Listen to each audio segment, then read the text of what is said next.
はい、こんにちは。焼肉奉行霧島の稲垣です。今日は普段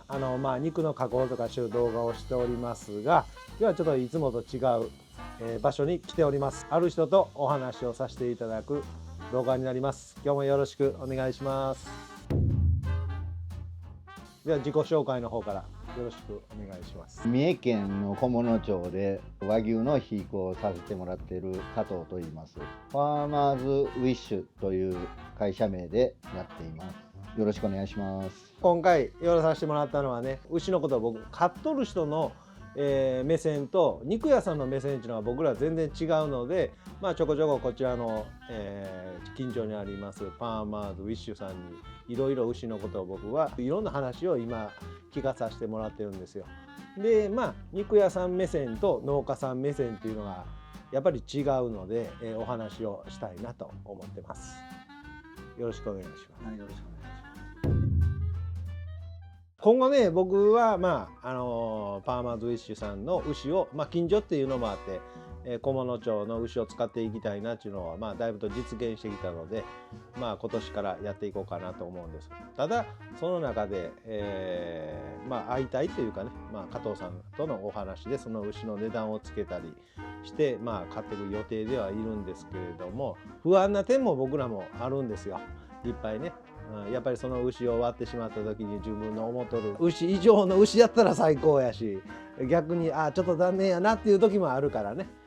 そういうのもあって、であともう一つはこの疑問に思う点も僕ら肉屋さん目線で言うとねあるんですよ。やっぱりその飼育日数とかね、僕らもずっと肉携わってきたのでね、メス牛がっていうのは大体わかるんですけれども、何ヶ月経ったら牛ができるとかね。で農家さんからしてみたら長い肥育をすることによってコストもかかるしすぐに出したいとかね、そんなお話もちょっと聞けたらええなと思って。何ヶ月ぐらいが一番ベストな牛になるんですか？農家さん目線で言うたらね、農家さん目線で言うと農家目線で言うと、っていうのがうちのもう規定に自分がして、お肉屋さんもこれで30ヶ月やでよく肉も入って油性も良くなって、美味しい牛ができてるって言われるから、その層は出してるんですけど、だいたい28、9とかがだいたい相場になってきてて、それはいろんなコスト面もあるし、それからの事故率も減るわけで、最終的のその仕上げの段階になってくるとだんだん立たなくなったり、あと1ヶ月後にタワーとこけたってなったら農家さんもマイナスっていうかね、そうで僕が思うのは32、3ヶ月ぐらいが一番ええかなって、僕が触ってきた中ではね、一番ええかなっていうのは、その2ヶ月分余分に飼育してくれっていうのも可能なのかなとか思うの点もあります。それは可能ですけど、単価もあるし、それを責任持ってくれるとかは言ってはあれやけど、でもその2ヶ月分の間に死んだら稲垣さん見てやって、もうなんなら30ヶ月で買って、あとはうちに置いといてくれたら買うから、餌代くれたら買ってるからって言うんならいいけど、僕的にはいろんな肉とか見てて、枝肉とか見に行った時に28ヶ月と30ヶ月は油質とか肉性とか肉色とかそういうのは変わってくる期間かなっていうのはあって、そこを超えるともっと油性が良くなるとか融点が低くなる。差し毛は変わらんちゅうことですよね。差し毛はもう変わんないですね。であと僕が好むのが、ちょっとエンジっぽいような小豆色みたいなね、そうなんですよ。ああいう牛が皆さんそうやと思うんやけど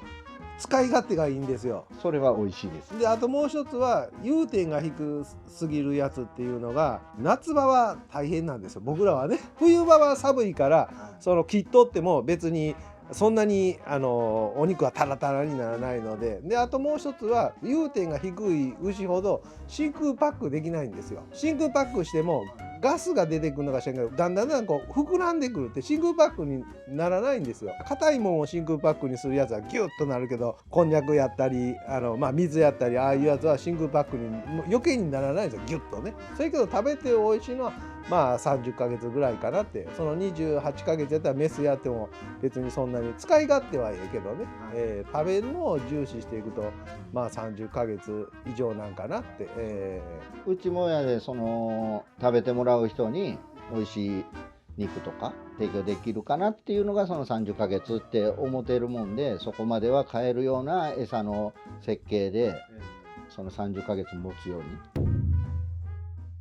でもう一つ聞きたいことが、徳さん松阪牛って40何ヶ月ってあるじゃないですか、なんでそんなんすんのかなっていうのは僕目線なんですよ。あれは40何ヶ月っていう、まあその40ヶ月以上か、まあ、その細かいことは分からないですけど、規定があるんです。で徳さん松阪牛っていうのは但馬の牛とか兵庫の牛で、ここらの九州とかの和牛とはちょっと違うことです。飼い方も違うのやっぱり。飼い方はその40ヶ月っていうのを持たす、そんだけまでまあ事故なくお肉として出せるようにする設計の餌で飼ってるし、もう牛っていうのはまた全然別格で、油性っていうので言うたら柔らかいとかうまみがあるとかいうのはもう当たり前っていうか、そういう牛なんですよね。そうするとその40何ヶ月のまでは一般的に30ヶ月やったら太らさないとダメじゃないですか。まあ目方払わなあかんし大きくしたいっていうのもあるし、そうなると40何ヶ月やとそんなに太らさんと普通にこう育てていくっていうやり方なんですか。それもありますけど、あの牛は大きくならないんですよ。その大きくならないから、うちらみたいな銘柄がないような地域が買うと全然採算合わないから、だからああいう松阪牛もああいうような高い値段になるという、今はその28、9出すのが多くて、餌代も上がってるし、その2ヶ月餌がいらないとか、十分その牛も改良されてきてるんで、28ヶ月でちゃんとした肉にも出来上がってるっていう見方の人、その肉でも十分その世間一般的にはもう出回るんで、美味しさを求めると僕的にはその28ではない、僕が思うのは30っていうこだわりはあります。まあうちの今の方向的に言うと、大きくして30ヶ月買って目方キロいくらっていう単価で売るんで、大きくして値段を上げるっていうのが、ここら辺の牛屋さん、銘柄のないような牛屋さんのまあ生きる道じゃないけど、まあ、そこかなって思って、僕はもう大きくなるように餌も食べさせますし、食べるような牛作りっていうのもしたいなと思ってやってますね。大きいのはあれですか、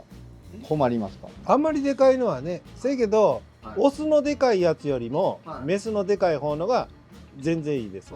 この間も九州から買うたやつが5の10人やってんけど、使い勝手はそれはもも抜けはむちゃくちゃいいですよ、めちゃめちゃいいけど、ロースが使い合う。それは虚勢、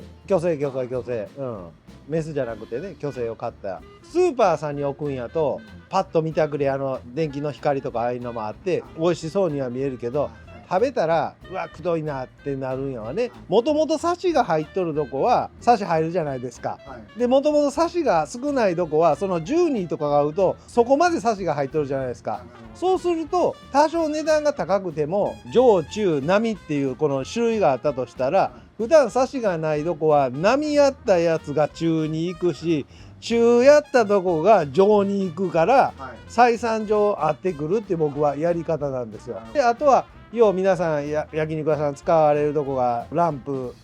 丸っていうのがあって、悪いやつやとその丸っていうとこでも丸芯って柔らかいとこがあるんですよ。でそれの側のところはサシがあるとこもあるけどないとこがあるから、そこやと硬いんですよ。サシがなくて硬いとこはね。あとこの10人とか買うやつとそこまでサシが入っとるから油が入った分多少柔らかくもなりますよね。真っ赤かの硬いとこじゃないから。だからその辺が歯がゆいんやけど、そんだけ飼育日数が長い牛やとロースの番もでかいもんで、平均でいうと 200g がスーパーさんやったら150から200でしょ。でロースの芯がでかかったら 150g のステーキでもすき焼きぐらいの薄さになってしまうから、小ぶりな牛の方のがステーキを作るんであれば 200g でも1センチ以上あるとかね、そういう計算になってくるもんで、一概にほら農家さんからしてみれば大きいのを売って、キロ単価上げた方がええのはええと思うんですよ。僕らとしては大きい牛もええけどロースはちょっと使い勝手悪いなっていうのもあるし、ただそれを年末とかにすき焼きにする分やったら番がでかい方のが仕事量も減りますよね。1キロのすき焼きパック、しゃぶしゃぶパックを使うのロースがでかかったらスライサー10回動かしたら1キロできる。でも番のちっちゃいロースを使うんやったらスライサー20回切って、そういうロスの計算とかね、そういうようないろんなことを考えていくと、ね、その時期に応じて、大きい小さいっていうのを変えられるどこも結構あると思います。2月っていうのは特に暇なので、まあ牛は欲しいけどでかいのいらんなと思うやつがでかいやつが今回来たから、ちょっと難儀やなっていうのもある、でも農家さんからしてみたらでかいの売って、餌代やいろんなその牛を出すことには、それが例で言うたら1万円なのか2万円になるかで変わってきます。1頭は1頭やでね、その辺は歯がゆいところもありますよね、農家さんのね。うちらで言うたらもう単価キロいくらっていうのはさほどのその差はないんですよ。その地域的な差とかはありますけど、ここらで買ってたら英語の9番10番11番って言ったら多少のその何十円とか100円とかの差になってくるもんで、そんなに差がないんですよね。僕がもう一つ思うのは、年末になると僕ら買う側としては高なるんですよ。ちょっとなりますよね。農家さんは変わらないんですか？うちらもやっぱし買ってくれるところがちょっと高なるんで、それ用に見越してその年末のに出るようにその買う時期を計算して、で今度1月になってその牛を出すっていうのは安いんですか？1月はやっぱし安いもんでちょっと前倒しで、もうその買う時に大体計算しますよね。そうすると1月出すよりも12月出した方がええなっていう計算も全部されてるってことです。しますね。なんかその商戦っていうのが僕あんま分かんないんですけど、だんだん肉屋さんとか世間が正月前からお歳暮の商戦が始まったとかいうので、昔とうちらの計算では合わないようになってきて、10月の終わりぐらいから値段上がってきて、12月にさあ待ってましたちょっと下がってくるんですね。それはね、仕事がね増えてきとるもんで早くなってきとるんですよ。それを保存しとくっていうことですか？人不足っていうのもあるしね、加工するのが。ほんでやっぱりネット販売やああいうのとかで一番の原因は人やと思います。人がおらんもんで10月の後半から仕事をしていかんと、その12月に納品、大概みんなその、ね、年末とかああいう時に食べられるから、その前にみんな欲しいから、だから10月そう昔やったら12月の去年の30日31日にスーパーへブワーッと買いに行くのが主流やってんけど、もう今そういうのがないもんね。全然僕らの焼肉屋さんは別に全然そんなのは関係ないけどね。値段が上がるっていう多少のところで頑張ってるもんで、ええわね、やっぱり高い値で売れた方がええしね。だけど単価のその差がない分、うちら的には目方大きさでいかんと合算の値段っていうのが上がらないから、1頭に対する1頭の値段を上げようと思うとやっぱし大きくした方が。そうやけど神戸の方の牛って大体みんな小さいじゃないですか。今言ってた兵庫の牛なんで神戸牛と大きにならない。で見とるとね、どす黒い色しとるから使ってみたいなって思うんやけど、変色も早いやろうなと思って。昔に買ったことあるんですけど、兵庫の牛を今ほど流通が九州から入れるとか北海道から入れるとか子牛がいなかったんで大きくならないし、その途中の事故も多いし、長いこと買わないとダメなんで、長いこと買って肉になるっていうそういう牛なんか知らんけど、30ヶ月とかで出してもその肉がいまいち出来上がってないとか、今の品種改良でだんだんその28ヶ月でお肉がもう美味しいできますよっていう品種改良をしてきてるから、種牛をそういうふうに品種改良したりして全然28で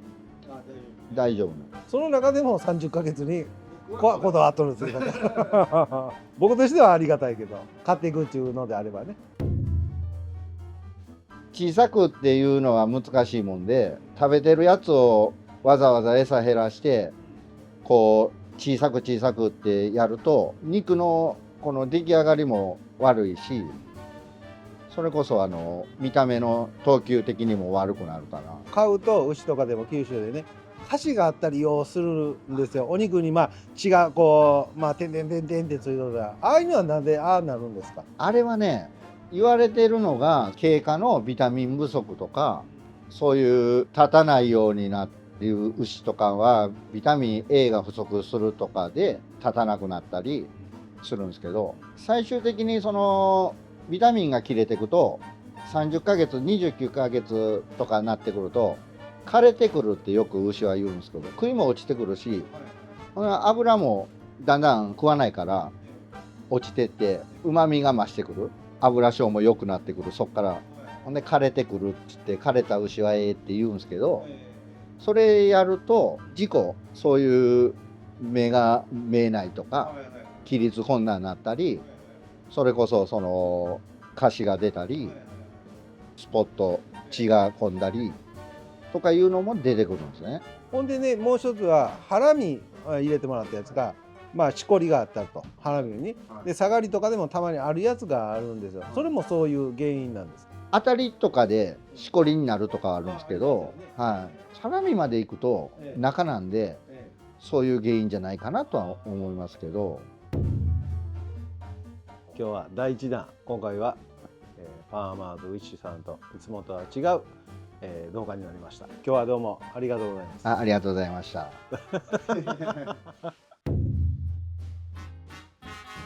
株式会社稲垣では LINE 公式アカウントの方で、